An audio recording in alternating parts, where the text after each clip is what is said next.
Hola amigos y amigas, bienvenidos a su canal Historia Tours. El día de hoy vamos a hablar sobre el Evangelio de Mateo hebreo que supuestamente descubrió el rabino español Shem Tov. Por este video le he llamado Shem Tov y su falso Evangelio Mateo hebreo. ¿Por qué? Porque él publica en 1384 un libro que se llama precisamente Eben Bohan, que quiere decir la piedra angular, del rabí Shem Tov Ibn Shaprut, y él y muchos cristianos dicen, no, ya ven, ahí está el evangelio hebreo de Mateo, porque todos dicen, bueno, muchos padres apostólicos, muchos padres de la iglesia cristiana primitiva decían, no, Mateo primero escribió su evangelio en hebreo y después lo tradujo al griego y es el que tenemos en nuestras Biblias, pero eso no es cierto. Lo que se referían los padres de la iglesia cristiana antigua se referían a otro evangelio escrito por un pseudo Mateo y que sí estaba escrito en hebreo.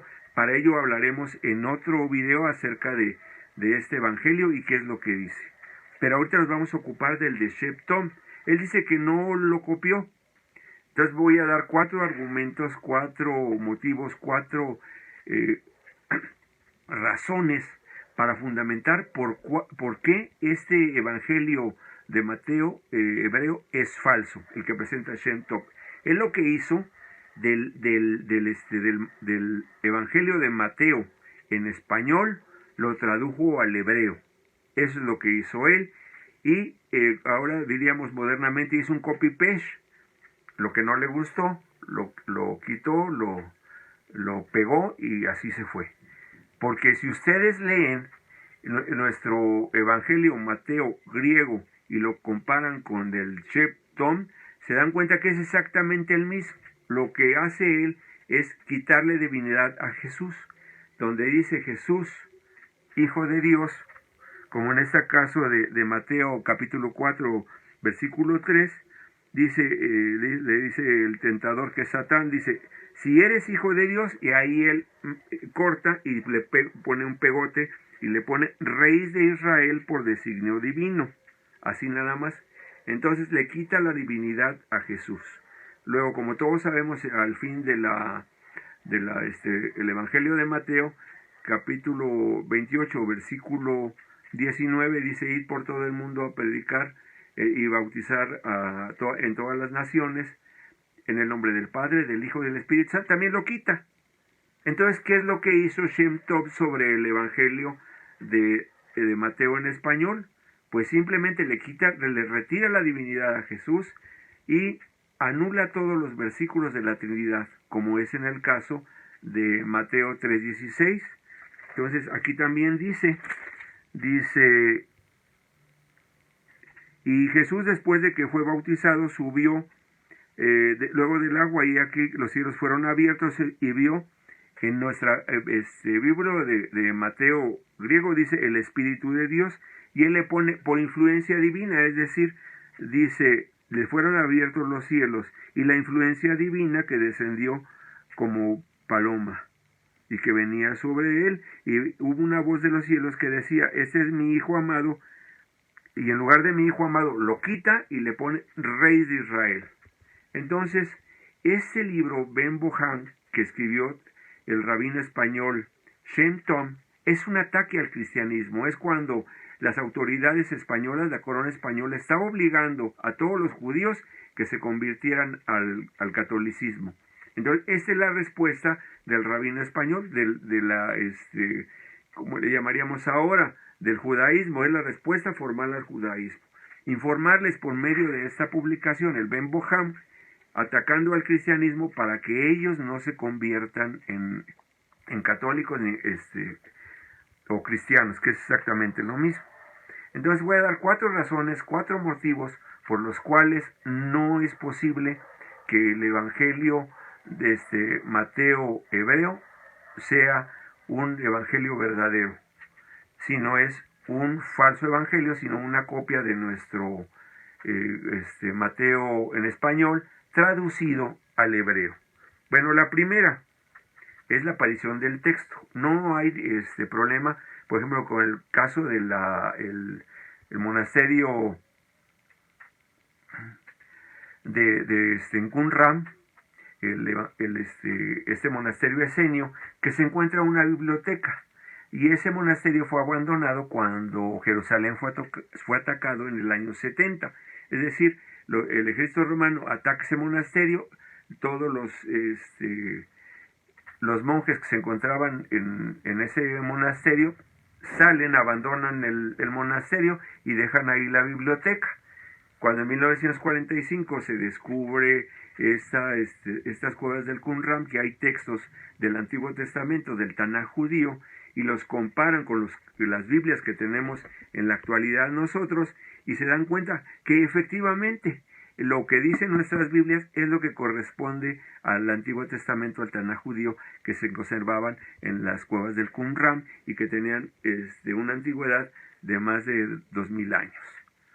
Entonces, en este caso, no hay ningún descubrimiento arqueológico, no se encontraron en un monasterio, no se encontraron en el sepulcro de algún monje, no. Simplemente Shepton dice, yo tengo este evangelio y no es obra mía, no es obra mía, simplemente lo he copiado. Mentira. Y les voy a decir por qué. Entonces, primero es la fecha de aparición, aparece con él, no aparece antes. Segundo, el idioma. Está en hebreo. Recordemos que Mateo fue escrito en el año 37 y tenían que ir a predicar el cristianismo por todas las naciones. Entonces es incongruente que Mateo lo escribiera en hebreo. ¿Para quién? ¿Quiénes entendían en hebreo en Canaán, en Judá? ¿Quiénes entendían? Pues los rabinos judíos, los sacerdotes. Solamente ellos eran los únicos los que podían leer y hablar hebreo. Todo el pueblo hablaban arameo, que es el idioma en que Jesús de Nazaret expulsó demonios, dio el sermón de la montaña, predicó el evangelio. En todos esos lo hizo en arameo. Entonces, por lo tanto, si Mateo lo estaba haciendo en hebreo, ¿para quién? Para los rabinos judíos, para los sacerdotes judíos que llevaron a la crucifixión a Jesús, que lo condenaron a la muerte, convencerlos. Si Jesús no los convenció, menos los iba a convencer Mateo. Y entonces, ir por todas las naciones del mundo a predicar el evangelio. Entonces, todas estas buenas nuevas que les he dado. Entonces, primero, si podía haber sido en hebreo, no, porque personas que hablaban hebreo eran las personas que crucificaron a Jesús. Ahora, en arameo, tampoco, porque la iglesia se iba desarrollando, y es efectivamente el punto número 3, el desarrollo del cristianismo. El de Jerusalén empezó a haber, después de la resurrección de Jesús, una comunidad muy grande, una comunidad cristiana muy grande, donde se expandió el cristianismo, donde el judaísmo la estaba persiguiendo, y de los principales que estaba persiguiendo a los cristianos era Saulo de Tarso, que se convierte en camino a Antioquía porque iba también a perseguir a los cristianos que se encontraban en la cercana ciudad de Antioquía, donde ahí ya casi con la frontera termina Judea. Entonces él se convierte al cristianismo. Entonces él empieza a predicar en griego koiné, y todos los demás apóstoles empiezan a escribir los evangelios en griego, porque es exactamente lo que iban a hacer, predicarlo a todas las naciones. ¿Y cuál es el idioma que se hablaba en todo el Imperio Romano? Es el que había legado Alejandro el Grande. ¿Cuál es este idioma? El griego común, el griego koiné.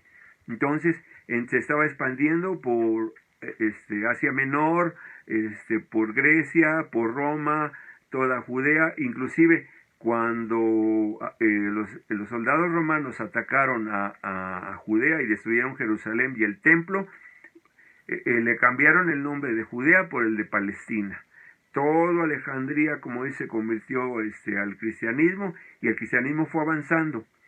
Si hubiera sido cierto que Mateo escribió su evangelio primero en hebreo, entonces ese libro lo tendrían muchas comunidades de Judea, lo tendrían empezando por Jerusalén, varias iglesias ahí lo tendrían. Tendría la iglesia de Antioquía. Entonces quiero decir, en todo el territorio, si hubiera existido el Evangelio de Mateo hebreo, entonces hubiera existido, hubiera perdurado en muchas iglesias donde se estaba propagando el cristianismo.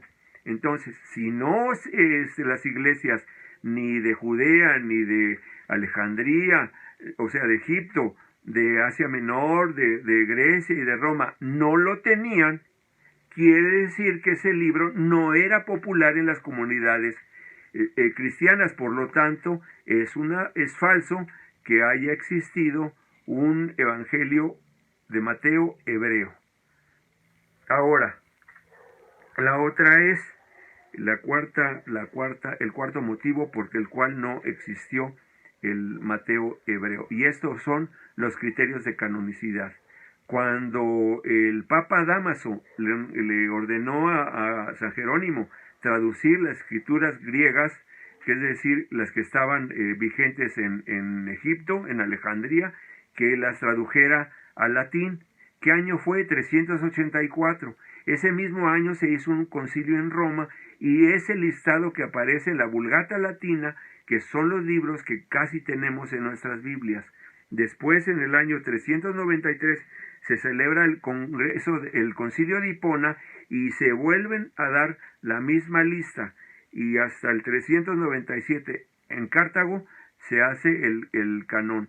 ¿Y cuáles son los criterios de canonicidad que daban paso a que los libros fueran inscritos en esta lista? Son 4 criterios. Primero, que fuera escrito por un apóstol. El Evangelio de Mateo hebreo, si hubiera existido en ese momento, pues sí hubiera sido aceptado porque lo escribió un apóstol.